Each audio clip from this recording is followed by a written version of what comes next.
Kotak Mahindra bank zero balance saving account. आप अपना saving account Kotak Mahindra bank में ऑनलाइन अप्लाई करके कैसे खुलवा सकते हैं, वो भी वैसा सेविंग अकाउंट जिसमें कि अगर आप चाहें तो आप जीरो बैलेंस मेंटेन कर सकते हैं। यानी कि अपने अकाउंट में आप हर समय जीरो बैलेंस रख सकते हैं। यहाँ पे बैंक की तरफ से आपको किसी भी तरह का चार्ज नहीं लगाया जाएगा और बैंक आपके सेविंग अकाउंट को बंद भी नहीं करती है। इस अकाउंट को खुलवाने के लिए आपको किन किन डॉक्यूमेंट्स की जरूरत होती है और किन किन टर्म्स एंड कंडीशंस को फॉलो करना पड़ता है, इस अकाउंट में जो आप पैसे रखते हैं उस पर आपको कितने % का इंटरेस्ट रेट मिलता है और कौन कौन से हिडन चार्जेस यानी कि कौन कौन से एक्स्ट्रा चार्जेस पे करने होते हैं। और सबसे इंपॉर्टेंट बात कि ऑनलाइन अप्लाई करने के तुरंत बाद आपको account number, IFSC code, net banking, mobile banking और ATM कार्ड, ये सारी चीज़ें कैसे मिल सकती है, इन सारी बातों को हम लोग इस वीडियो में जानेंगे। तो आइए जानते हैं। सबसे पहले हम लोग जान लेते हैं कि कोटक महिंद्रा बैंक में हम लोग जीरो बैलेंस सेविंग अकाउंट खुलवाने के लिए ऑनलाइन अप्लाई कैसे करेंगे, क्योंकि इसी प्रोसेस में हम लोगों को ये भी पता चल जाएगा कि यहाँ पे किन किन डॉक्यूमेंट्स की ज़रूरत होती है, किन किन टर्म्स एंड कंडीशंस को फॉलो करना पड़ता है और account number, net banking, mobile banking, IFSC code और ATM कार्ड, ये सारी चीज़ें तुरंत कैसे मिलेगी। तो दोस्तों यहाँ पे ऑनलाइन अप्लाई करने के लिए सबसे पहले आपको इस वीडियो के डिस्क्रिप्शन में जाना है। वहाँ पे आपको एक लिंक मिलेगा। आपको नॉर्मली उसे अपने कंप्यूटर के किसी भी वेब ब्राउज़र में या फिर अपने स्मार्टफोन के किसी भी वेब ब्राउज़र में ओपन करना है।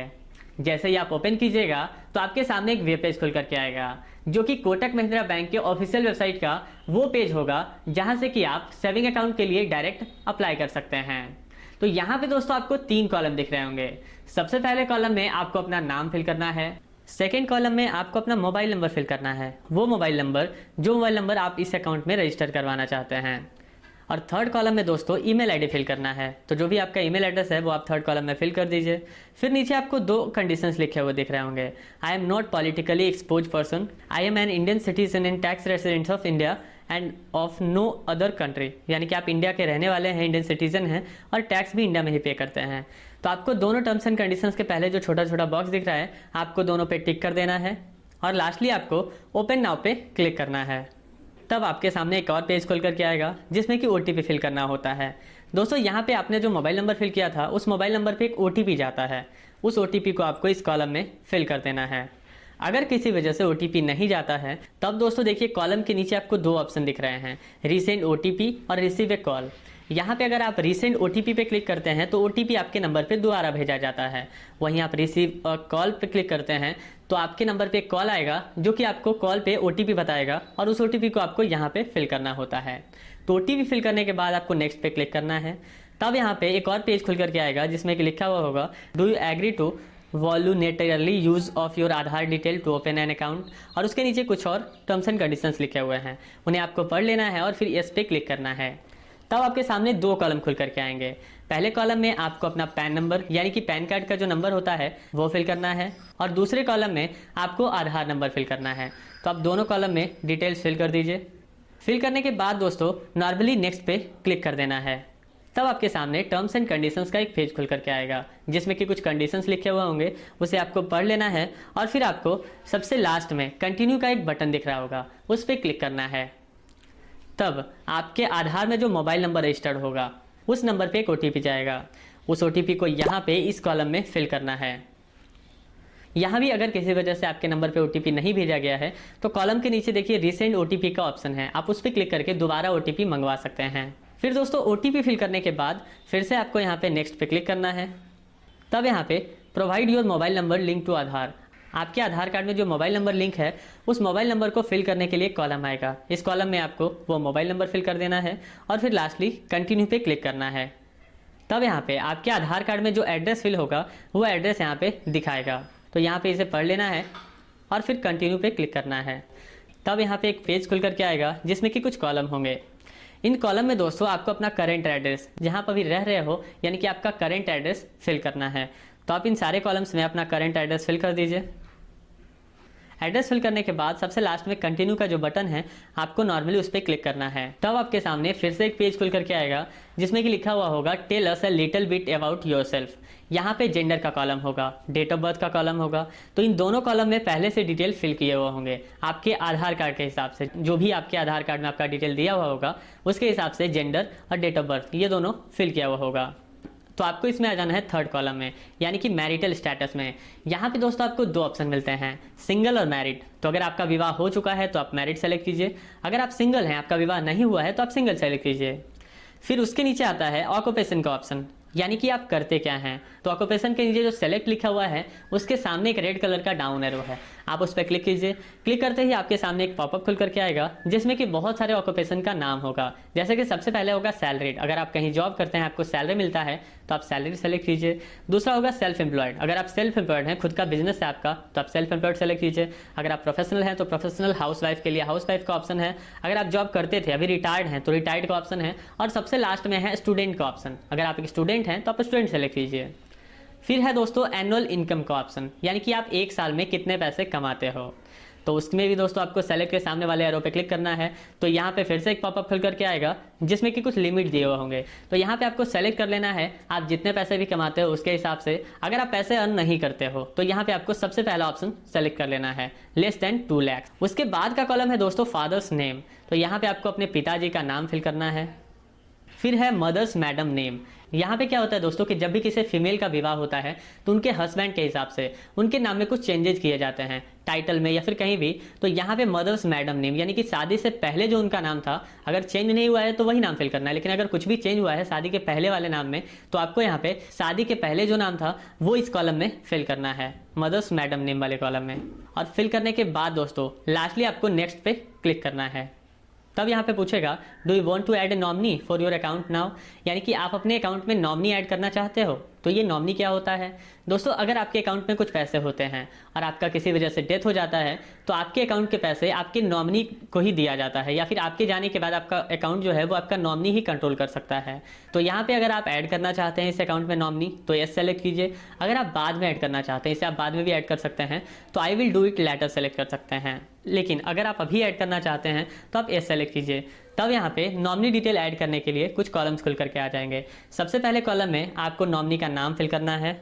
सेकेंड कॉलम में नॉमिनी और अकाउंट होल्डर, यानी कि जिनके नाम से अकाउंट खुल रहा है, और नॉमिनी, इन दोनों का रिलेशन क्या है वो सेलेक्ट करना है। ये नॉमिनी दोस्तों कोई भी व्यक्ति हो सकता है। यहाँ पे देखिए सारे रिलेशन का नाम लिखा हुआ है, तो यहाँ पे जितने भी रिलेशन के नाम लिखे हुए हैं इन सारे रिलेशंस वाले को आप नॉमिनी में ऐड कर सकते हो। तो रिलेशन सेलेक्ट कर लेना है। उसके बाद है डेट ऑफ बर्थ, नॉमिनी का जो भी डेट ऑफ बर्थ है वो आप सेलेक्ट कीजिए। फिर है दोस्तों नॉमिनी एड्रेस, अगर नॉमिनी आपके साथ रहता है तो नॉमिनी का और आपका दोनों का सेम एड्रेस होगा। तो उनके लिए दोस्तों है, देखिए नॉमिनी एड्रेस के नीचे लिखा हुआ same as my communication address, और उसके सामने एक बॉक्स है, उनको इस पर टिक करना है। तो यहाँ पे उन्हें एड्रेस फिल करने की ज़रूरत नहीं होगी, लेकिन अगर कोई दूसरा एड्रेस है तो वो इन कॉलम्स में उनका एड्रेस फिल कर सकते हैं। और उसके बाद लास्टली कंटिन्यू पे क्लिक करना है। तब यहाँ पे फिर से आप नॉमिनी वाले पेज पे आ जाइएगा। यहाँ पे नीचे है I accept all applicable terms and condition. अगर आप टर्म्स एंड कंडीशन पढ़ना चाहते हैं तो टर्म्स एंड कंडीशंस पे क्लिक करके पढ़ सकते हैं। और पढ़ने के बाद आपको इस बॉक्स में जो आई एक्सेप्ट ऑल एप्लीकेबल के पहले है इसमें टिक कर देना है और फिर कंटिन्यू पे क्लिक करना है। तब आपके सामने एक नया पेज खुल करके आएगा जिसमें कि अभी तक आप जो भी डिटेल फिल किए हैं वो सारा डिटेल यहाँ पे दिखाएगा। पर्सनल डिटेल के साथ साथ यहाँ पे जो नॉमिनी डिटेल फिल किए हैं वो भी डिटेल दिखाएगा। तो अगर इनमें आप कोई गलती किए हैं, कहीं पे आपसे गलत फिल हो गया है, तो देखिए नॉमिनी डिटेल के सामने एक पेन का आइकन है, आप इस पर क्लिक करके उसे एडिट कर सकते हैं। ऊपर में भी ये आइकन मिलेगा, आप पर्सनल डिटेल को भी यहाँ से एडिट कर सकते हैं। तो अगर सारा कुछ सही है, गलत नहीं फिल किया हुआ है, तो अब आपको लास्टली यहाँ पे कंटिन्यू पे क्लिक करना है। फिर से एक पेज खुल करके आएगा जिसमें कि कुछ डिक्लेरेशन दिए हुए होंगे, कुछ इन्फॉर्मेशन दिए हुए होंगे, इन्हें आपको पढ़ लेना है और फिर कंटिन्यू पे क्लिक करना है। जैसे ही आप कंटिन्यू पे क्लिक करोगे तो फिर से नया पेज खुल करके आएगा जिसमें कि लिखा हुआ होगा where can we meet you, और उसके नीचे होगा सेलेक्ट प्रीफर्ड लोकेशन। तो आपको सेलेक्ट प्रीफर्ड लोकेशन पे क्लिक करना है। तब यहाँ पे आपके सामने दो ऑप्शन खुल करके आएंगे। पहला होगा at any Kotak Mahindra branch और माई कम्युनिकेशन एड्रेस, यानी कि दोस्तों पहला ऑप्शन में ये कहना चाह रहे हैं कि किसी भी कोटक के ब्रांच में आप जाकर के केवाईसी करवा सकते हो, मिल सकते हो। और दूसरा जो है माई कम्युनिकेशन एड्रेस, यानी कि हमारे एड्रेस से नज़दीक जो बैंक है हम केवल वहीं जा सकते हैं, उसी में जाकर के केवाईसी करवा सकते हैं। तो आप अपने हिसाब से इसे सेलेक्ट कर लीजिए जहाँ भी आप जाना चाहते हैं। सेलेक्ट करने के बाद दोस्तों उस कॉलम के नीचे देखिए आपके एड्रेस से नज़दीक जो भी नियरेस्ट कोटक महिंद्रा का ब्रांच होगा उसका पूरा एड्रेस वहाँ पे दिखाने लगेगा। तो उसके बाद दोस्तों उसे पढ़ लेना है उस एड्रेस को और फिर नेक्स्ट पे क्लिक करना है। तब यहाँ पे आएगा set your mobile banking pin, जैसे कि शॉर्टकट में एम पिन कहते हैं, और उसके नीचे 2 कॉलम होंगे।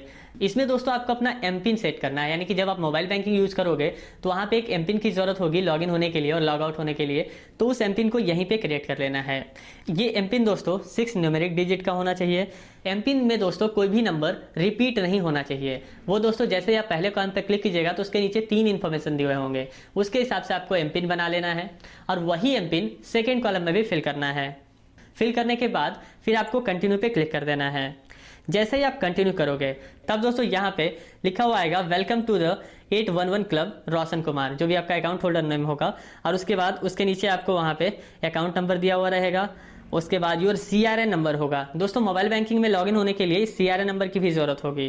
फिर IFSC कोड बताया हुआ होगा और उसके नीचे दोस्तों योर वर्चुअल प्रीपेड कार्ड, यानी कि आपका जो ATM कार्ड है वो वर्चुअल मोड में यहाँ पे दिखाएगा, जिसमें कि कार्ड नंबर, एक्सपायरी डेट और उसके नीचे CVV बताया होगा। इसे अगर आप देखना चाहते हैं तो देखिए उससे पहले एक ब्लू कलर का शो का बटन है, इस पर क्लिक कीजिएगा तो CVV दिखाने लगेगा। तो इस तरह से दोस्तों यहाँ पे आपको अकाउंट नंबर, IFSC कोड और ATM कार्ड ये तीनों मिल जाती है।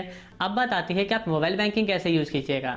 मोबाइल बैंकिंग यूज़ करने के लिए दोस्तों इस पेज को नीचे की ओर स्लाइड करना है। तब सबसे नीचे में आपको एक डाउनलोड ऐप का बटन दिखेगा, तो डाउनलोड ऐप पे आपको क्लिक करना है। जब आप क्लिक कीजिएगा तो आपको प्ले स्टोर पे रिडायरेक्ट किया जाएगा। वहाँ दोस्तों एक एप्लीकेशन खुलेगी कोटक बैंक। इस एप्लीकेशन को आपको इंस्टॉल कर लेना है। जब ये एप्लीकेशन इंस्टॉल हो जाए तो इंस्टॉल होने के बाद आपको यहाँ से जो अकाउंट नंबर और CRN नंबर मिला है और उसके बाद जो आप एम पिन सेट किए थे सेविंग अकाउंट खुलवाते समय, इन तीनों डिटेल को यूज़ करके आप इसमें लॉगिन हो पाएंगे। और लॉगिन होने के बाद दोस्तों जिस तरह से आप किसी भी बैंक का मोबाइल बैंकिंग यूज करते हैं, इस एप्लीकेशन में भी आप अपने अकाउंट की सारी सर्विसेज यूज़ कर सकते हैं मोबाइल बैंकिंग की तरह। तो इस तरह से दोस्तों आप कोटक महिंद्रा बैंक में अपना zero balance saving account online apply करके खुलवा सकते हैं और उसके सारे सर्विसेज को यूज कर सकते हैं। तो अगर आपको ये वीडियो अच्छा लगा हो तो आप इस वीडियो को लाइक कर सकते हैं। अगर आपको इस वीडियो में कुछ भी खराब लगा हो तो आप इसी वीडियो के कमेंट बॉक्स में कमेंट कीजिए ताकि हम अपने आने वाले वीडियोस में सुधार ला सकें। धन्यवाद।